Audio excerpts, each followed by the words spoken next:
नमस्कार दोस्तों, स्वागत है आप सभी का हमारे इस चैनल गरुड़ धर्मार्थ पर। दोस्तों, अगर आप भी अपनी लाइफ में कुछ नया सीखने की चाह रखते हैं तो चैनल को अभी सब्सक्राइब कर लीजिए। दोस्तों, सूर्य देव को जल चढ़ाते समय भूल से भी ना करें ये गलतियां। पुराणों के अनुसार कहा जाता है कि संसार के समस्त मानव को स्नान करने के पश्चात सूर्य देव को जरूर जल चढ़ाना चाहिए। तांबे के लोटे से जल चढ़ाना बहुत ही अच्छा माना जाता है। जल के साथ अक्षत एवं पुष्प मिश्रित कर सूर्य देव को जल चढ़ाने से सूर्य देव बहुत ही जल्दी प्रसन्न होते हैं। जल को चढ़ाते समय सूर्य देव के मंत्र का उच्चारण भी करना चाहिए। इससे मन में सकारात्मक ऊर्जा प्रवेश करती है। जिन लोगों का स्वास्थ्य अक्सर खराब होता है, यदि वे लोग हर सुबह स्नान करने के उपरांत सूर्य देव को जल चढ़ाते हैं तो उनको स्वास्थ्य से संबंधित जितनी भी समस्या होती है उन सभी का निवारण प्राप्त हो सकता है। से लोगों की कुंडली में सूर्य की दशा ठीक नहीं होती, इन लोगों को जरूर ही रोजाना स्नान करने के पश्चात सूर्य देव को जल चढ़ाना चाहिए। इससे उनके घर में जो भी खराबी है उसमें सुधार आ सकता है। सवाल ये है कि सूर्य भगवान को कैसे जल चढ़ाएं एवं कब जल चढ़ाएं। चलिए अब हम बात करते हैं कि सूर्य देव को जल चढ़ाते समय हमें किन बातों का ध्यान रखना चाहिए। यदि आप सूर्य देव को जल चढ़ाते समय ये गलतियां कर रहे हैं तो सूर्य देव को जल चढ़ाना और न चढ़ाना एक समान है। आइए जानते हैं सूर्य देव को जल चढ़ाते समय होने वाली गलतियों के बारे में। हो सकता है कि इन्हीं गलतियों के कारण आपके रोजाना सूर्य देव को जल देने से भी आपको किसी भी तरह का कोई लाभ प्राप्त नहीं हो पा रहा है। लेकिन दोस्तों, उससे पहले आपसे रिक्वेस्ट करते हैं कि वीडियो को लाइक जरूर करिएगा, दोस्तों को शेयर कर दीजिएगा और अगर आपने अभी तक चैनल को सब्सक्राइब नहीं किया है तो चैनल को सब्सक्राइब करके बेल आइकन जरूर दबाइएगा। सबसे बात पूर्व की ओर मुख रखें। सूर्य देव को हमेशा पूर्व की ओर मुख रख के जल चढ़ाना चाहिए। जल चढ़ाते समय उस जल की छींटे आपके पैरों के ऊपर नहीं पड़नी चाहिए। हमेशा इस बात का ध्यान रखिए कि जहां से भी आप जल चढ़ा रहे हैं उस स्थान से सूर्य देव को देने वाले अर्घ्य का जल आपके पैर में किसी भी हाल में नहीं गिरना चाहिए। अगर जल चढ़ाते वक्त आपके पैर में वो जल गिरता है तो ये अच्छी बात नहीं है, क्योंकि सूर्य देव क्रोधित हो जाते हैं। आपके ऊपर किसी की अशुभ दृष्टि भी पड़ सकती है। सूर्य देव को जल चढ़ाते समय सूर्य देव के इस मंत्र का जाप करें, ओम सूर्याय नमः। दूसरी बात, बिना स्नान किए जल ना चढ़ाएं। भूल से भी ये गलती ना करें, बिना स्नान किए सूर्य देव को जल ना चढ़ाएं। सूर्य देव को स्वच्छता बेहद ही पसंद है। ऐसे में यदि आप बिना स्नान किए उन्हें जल चढ़ाएंगे तो वो आपसे रुष्ट हो जाएंगे और आप जिस कारण से उन्हें जल चढ़ा रहे थे उस कार्य में भी आप हो जाएंगे। तीसरी बात, ताम्र पात्र का उपयोग। आजकल प्लास्टिक का बड़ा फैशन चल रहा है। प्लास्टिक की किसी भी तरह की चीजों से सूर्य देव को जल बिल्कुल भी अर्पित न करें। इसके अलावा स्टील, पीतल, कांच इत्यादि पात्रों का भी प्रयोग न करें। सूर्य देव को जल चढ़ाने के लिए हमेशा ताम्र पात्र का प्रयोग करना चाहिए। इसके पीछे वैज्ञानिक कारण ये भी है कि सूर्य देव की उष्णता से प्लास्टिक से कुछ जहरीली गैसें निकलती है जो हमारी सेहत के लिए भी अच्छी नहीं होती। चौथी, ब्रह्मा मुहूर्त में ही अर्पित करें जल। कोशिश करें कि ब्रह्मा मुहूर्त में ही आप सूर्य देव को जल अर्पित करें। ब्रह्मा मुहूर्त का समय अर्थात सुबह के 3 से 5 बजे का समय सूर्य देव को जल अर्पण करने का सबसे अच्छा समय माना जाता है। जल चढ़ाने से पूर्व आपकी नियमित क्रियाकलाप भी पूर्ण होनी चाहिए। आप स्वच्छ वस्त्र पहनकर ही सूर्य को अर्घ्य दें।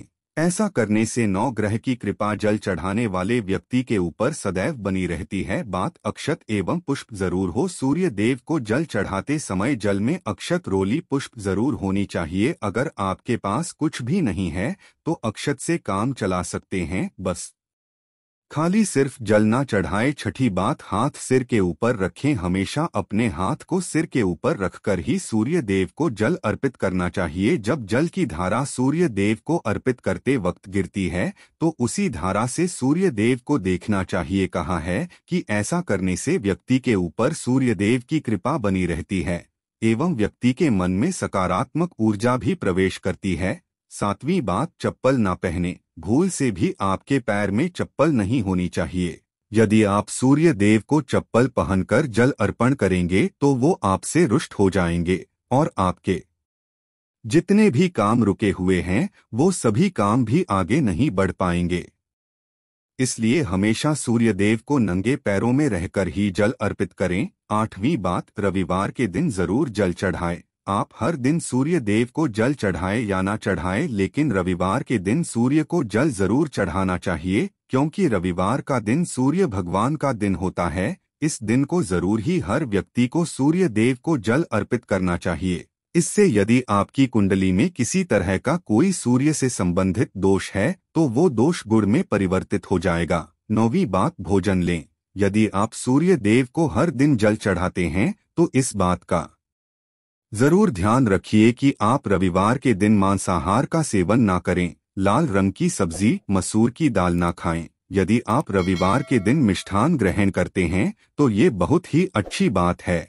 रविवार के दिन लाल कपड़े भूल से भी ना पहने। अब बात करें उपायों के बारे में, तो रविवार का दिन भगवान सूर्य देव को ही समर्पित होता है। रविवार के दिन सूर्य देव की पूजा करना बहुत अधिक लाभदायी होता है। वैसे तो हमें रोजाना ही सूर्य देव की पूजा करनी है, लेकिन रविवार के दिन विशेष रूप से भगवान सूर्य देव की पूजा कर लेनी चाहिए। तो आपको एक तांबे का पात्र लेना है। उस तांबे के पात्र में आपको जल रखकर भगवान सूर्य देव को हर रविवार को अर्पित करना है। अगर आप रोजाना नहीं कर पाते हैं तो रविवार को जरूर करें। वैसे आपको रोजाना सूर्य देव को जल जरूर देना चाहे। आप कोई भी पूजा नहीं कर पाते हैं, समय नहीं है आपके पास, तो सिर्फ स्नान करने के बाद सूर्य देव को जल भी अर्पित कर देते हैं, तब भी आपके जन्म कुंडली के ग्रह दोष समाप्त हो जाते हैं और आपको जो भी परेशानियां होती है उन परेशानियों से मुक्ति मिलती है। जब आप सूर्य देव को जल अर्पित करते हैं, गायत्री मंत्र का जाप करें। गायत्री मंत्र का जप आप यथासंभव कर सकते हैं। अगर आपके पास समय है तो 108 बार कर लीजिए, नहीं तो जितनी देर आप जल दे रहे हैं वहां पर खड़े होकर सूर्य देव के सामने 5 मिनट कर लीजिए। इससे आपको बहुत लाभ होता है। गायत्री मंत्र का जप करने से, जैसे सूर्य देव को जल अर्पित करते समय जब हम गायत्री मंत्र का जप करते हैं तो हमारी नौकरी में अगर कोई बाधा आती है तो वो दूर होती है, नेगेटिव ऊर्जा दूर होती है। रविवार के दिन सुबह जब आप सूर्य देव को अर्घ्य देते हैं तो उसमें थोड़ा सा गुड़ मिला लीजिए। इससे क्या होगा, इससे आपकी सभी कामनाएं पूर्ण होंगी। अगर आप भगवान सूर्य देव को जल अर्पित करते हैं, उसमें थोड़ा सा गुड़ मिलाकर अर्पित करते हैं, तो आपकी सभी कामनाएं पूर्ण हो जाती हैं। भाग्य का साथ बहुत लोगों को नहीं मिलता है। बहुत से लोग कंप्लेंट करते हैं कि हमारा भाग्य हमारा साथ नहीं देता है। ऐसे में भाग्य का कारक माना गया है, प्रबल कारक माना गया है सूर्य देव को। तो जब आप सूर्य देव को सुबह जल देते हैं तो जल देते समय आपको गायत्री मंत्र का जप करना है, और उसके अलावा आपको भाग्य का साथ चाहिए तो रविवार के दिन गुड़ और चावल का दान करना अच्छा माना जाता है। गेहूं का दान भी आप कर सकते हैं। गेहूं और का दान करना बहुत श्रेष्ठ माना जाता है और इसको करने से आपके सभी काम बनने लग जाते हैं। अगर आप ये दान करते हैं तो सूर्य देव की कृपा से आपके जो काम होते हैं, जो रुके हुए हैं, बनने लग जाते हैं। भाग्य का साथ आपको प्राप्त हो जाता है। अगर आपके आत्मविश्वास में कमी आ गई है, पराक्रम में कमी आ गई है और आत्मविश्वास आपका कमजोर होता जा रहा है, तो ऐसे में आपको चाहिए कि रविवार के दिन अपने माथे पर लाल चंदन का तिलक लगाएं। लाल चंदन जल में डालकर भगवान सूर्य देव को अर्घ्य दे दीजिए और माथे पर भी आपको लाल चंदन का तिलक लगाना है। जब आप जल देते हैं भगवान सूर्य देव को, तब आप उसमें लाल चंदन डालेंगे। जब सूर्य देव को जल अर्पित करते हैं तो उसके बाद उस तांबे के पात्र में थोड़ा सा जो लाल चंदन है वो किनारे पर लगा होता है। जब हम कोई भी वस्तु डालकर अर्पित करते हैं तो किनारे पर थोड़ा सा लग ही जाता है। उस पात्र से ही अनामिका उंगली में आपको लाल चंदन लेना है और इसे अपने मस्तक पर लगाना है। अगर आप ये रोजाना करते हैं तो निश्चित बहुत शीघ्र आपके आकर्षण में वृद्धि होती है। आपके सभी काम बनने लग जाते हैं। आप अगर व्यापार करते हैं तो आप जिनसे भी डीलिंग करते हैं, जिनसे भी आपका व्यापार है, जिनसे भी आपका व्यापारिक रिश्ता है बहुत मजबूत स्थिति में होता है। आपके मान सम्मान के साथ आपके आत्मविश्वास में भी वृद्धि होती है। दोस्तों, आज की वीडियो में हमने सूर्य को मजबूत करने का उपाय बताया है, जिसमें सूर्य देव को मजबूत करने के विषय के बारे में चर्चा की है, क्योंकि सूर्य को मजबूत करना बहुत आवश्यक है। सूर्य आत्मा के कारक है और सबसे जरूरी है। आत्मविश्वास का बलि होना। अगर हम जीवन किसी भी तरह की सफलता पाना चाहते हैं तो बहुत जरूरी है कि आप सूर्य देव की आराधना कीजिए, रोजाना कीजिए और रविवार के दिन विशेष रूप से कीजिए। उम्मीद करते हैं आज की वीडियो से आपको लाभ जरूर होगा। आज के लिए बस इतना ही। अगर आपको यह वीडियो पसंद आया है तो इस वीडियो को लाइक करके अपने दोस्तों के साथ जरूर साझा करें। साथ ही चैनल को सब्सक्राइब करके घंटी वाले बटन को जरूर दबा दें ताकि आने वाली सभी वीडियोस का नोटिफिकेशन सबसे पहले आपको मिल सके। वीडियो के अंत तक बने रहने के लिए आप सभी का तहे दिल से धन्यवाद करते हैं।